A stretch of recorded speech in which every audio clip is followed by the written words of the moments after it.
भोलेनाथ की भक्ति में डूबा लखनऊ। मनकामेश्वर मंदिर में दिखा आस्था का नजारा। यूपी विधानसभा मानसून सत्र आज से शुरू। सीएम योगी ने सभी विधायकों का किया स्वागत। विपक्ष के आरोपों पर मंत्री सुरेश खन्ना का पलटवार। बोले हर सवाल का जवाब देने को भाजपा सरकार तैयार। कोर्ट के फैसले पर ब्रजभूषण शरण सिंह का बड़ा बयान। बोले मुझे न्याय मिलने का पूरा था भरोसा। कॉमनवेल्थ पदक विजेता सीमा का भव्य स्वागत। बोली वह मेरे सफर से लें प्रेरणा।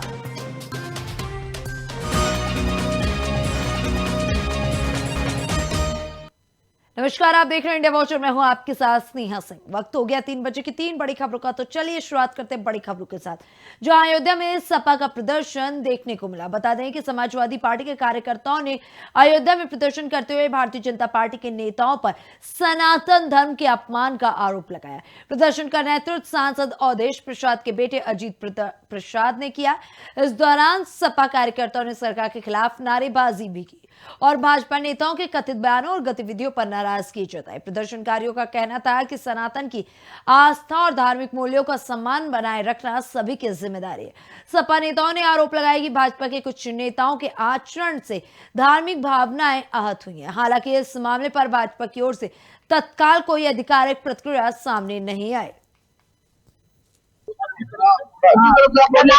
सम्मानित साथियों, समाजवादी पार्टी के राष्ट्रीय अध्यक्ष पूर्व मुख्यमंत्री हम सब के नेता माननीय अखिलेश यादव जी और हमारे लोकप्रिय सांसद माननीय अवधेश प्रसाद जी पासी जी के चित्र पर जो भारतीय जनता पार्टी के कुछ कथित गुंडे, साधु, मवाली और भारतीय जनता पार्टी आरएसएस से संबंधित लोगों ने हमारे नेता के ऊपर जूते और चप्पल से प्रहार किया है, उनके चित्र के ऊपर, ये अति निंदनीय है।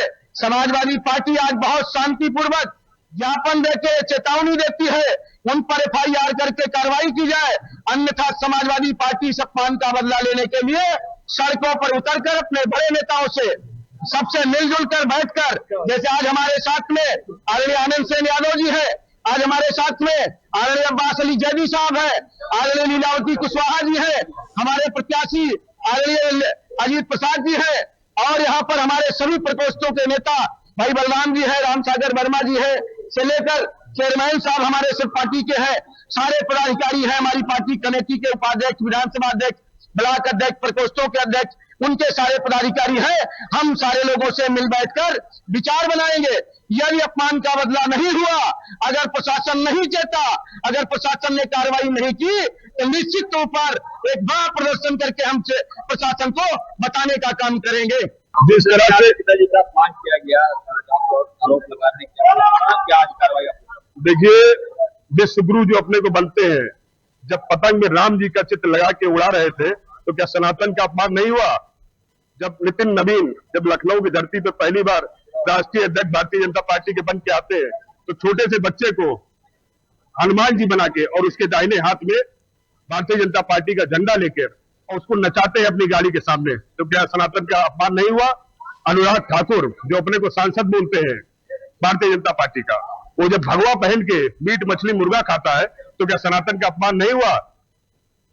अगली और बड़ी खबर की तरफ रुख करते हैं। पंजाब के शिक्षा मंत्री हरजोत सिंह बैंस ने विधानसभा की कार्यवाही को सुचारू रूप से चलने देने की अपील करते हुए कहा कि वो प्रश्नकाल के लिए पूरी तैयारी के साथ सदन में आए। उन्होंने कहा कि जिन लोगों ने अभी तक नहीं देखा, उनसे मेरा अनुरोध है कि वे लाइव सत्र के आखिरी 15 मिनट जरूर देखें।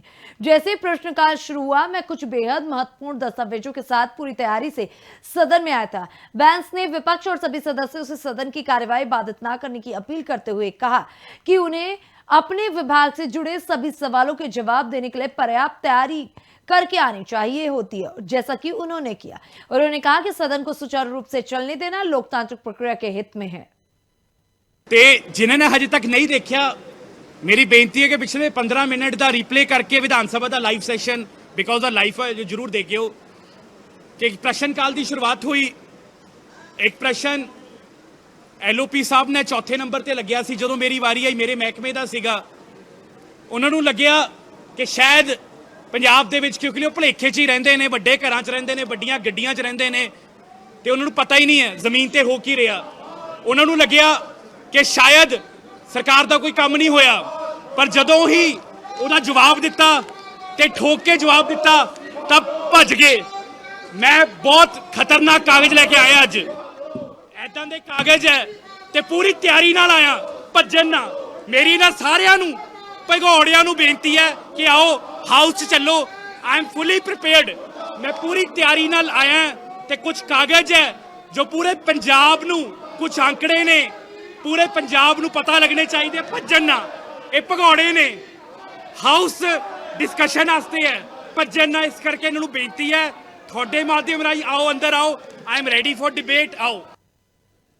अगली और बड़ी खबर की तरफ रुख करते हैं। रक्षा मंत्री राजनाथ सिंह ने नई दिल्ली में आयोजित arm forces headquarter civilian services day समारोह में शामिल होकर उपस्थित अधिकारियों और कर्मचारियों को संबोधित किया। इस अवसर पर उन्होंने रक्षा मंत्रालय और पूरी तरह से सशस्त्र बल मुख्यालय में कार्यरत सिविलियन कर्मचारियों के योगदान की सराहना की।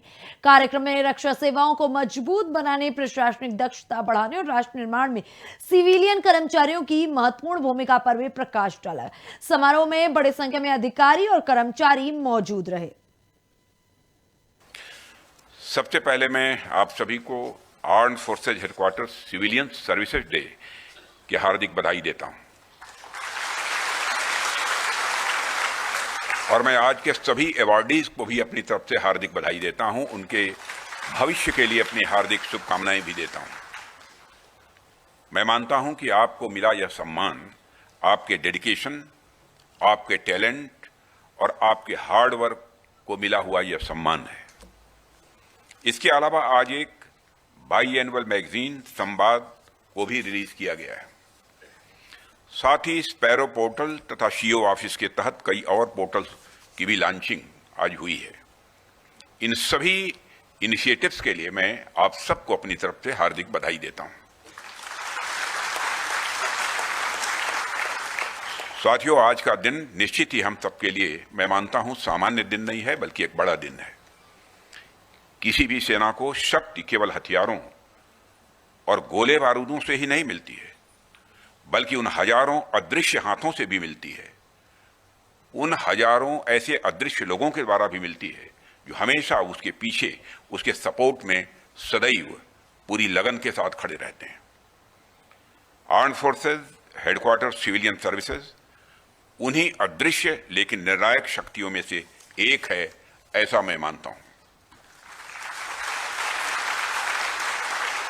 साथियों, आज का दिन उन ऑफिसर्स के और उन पर्सनल के कंट्रीब्यूशन को आइडेंटिफाई करने का, उनको यह पहचानने का यह अवसर है जिन्होंने पूरे डेडिकेशन और प्रोफेशनलिज्म के साथ इस डिफेंस एस्टेब्लिशमेंट की।